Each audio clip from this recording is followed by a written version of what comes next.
Table 105 recap, so I'm just going to go straight to the point. This one's about domestic abuse, and it's something that's never happened to me at this table before, but somebody comes up and they're sharing about their parents not accepting them for having a boyfriend because they're a man also. And in the middle of this conversation, which I wish I could spend more time talking about, a woman comes up and she says she's in this relationship with this person who bites her and has stabbed her, and she wishes her life wasn't in this position and she doesn't know how to get out of it.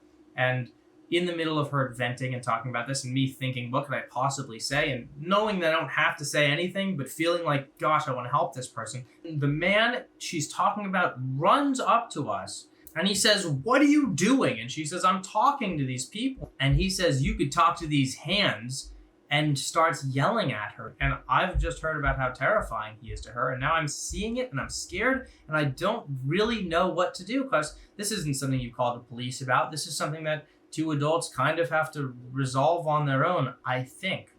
But it's a very hard place to not feel judgment towards this situation. You want to help the person. You don't want to put yourself in danger, as you shouldn't.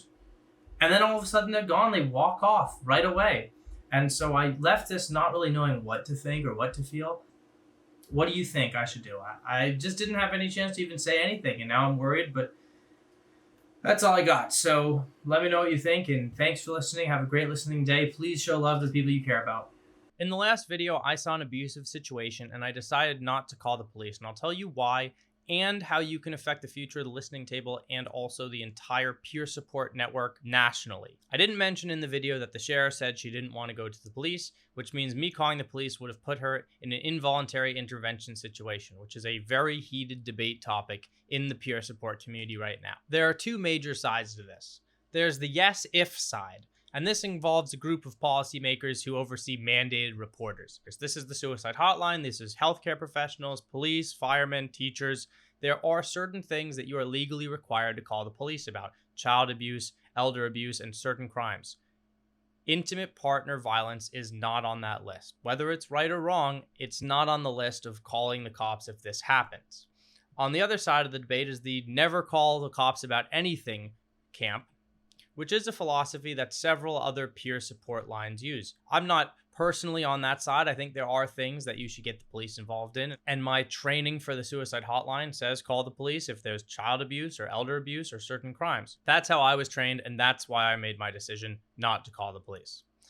I am flying to Washington, D.C. in early July to have a conversation with 38 other peer support experts about what policy should be for a national support network and where the line is drawn. So I want to ask you where you think that line should be drawn, both for me at the listening table and for this network of national peer supporters. At the most extreme example, some people say if someone wants to call to talk about ending their own life, you should let them. The suicide hotline will absolutely not let that happen. They will call the cops and send them to your house. Certain warm lines will not call the cops and say this is your life and your choice. It is a very complex issue. I wish the situation didn't exist in the first place, and whether my decision was right or wrong, I used the training that I had to make the decision in the moment that passed so fast. So let me know what you think about the listening table, what I should have as my criteria, and if it should be different than the criteria that's used across the country. Ultimately, the listening table is about being there for your family and friends and learning how to do that more effectively. And this is a situation that if your family or friends are going through, you should also have a chance to learn about how to be there for them. Whether that means calling the police, whether it means talking to them or getting them to call the police or finding some other solution, I don't know. So I'm going to find out. And I'm going to speak to some experts and see what I can learn that I can share with you. I'll put the abuse line in the description below.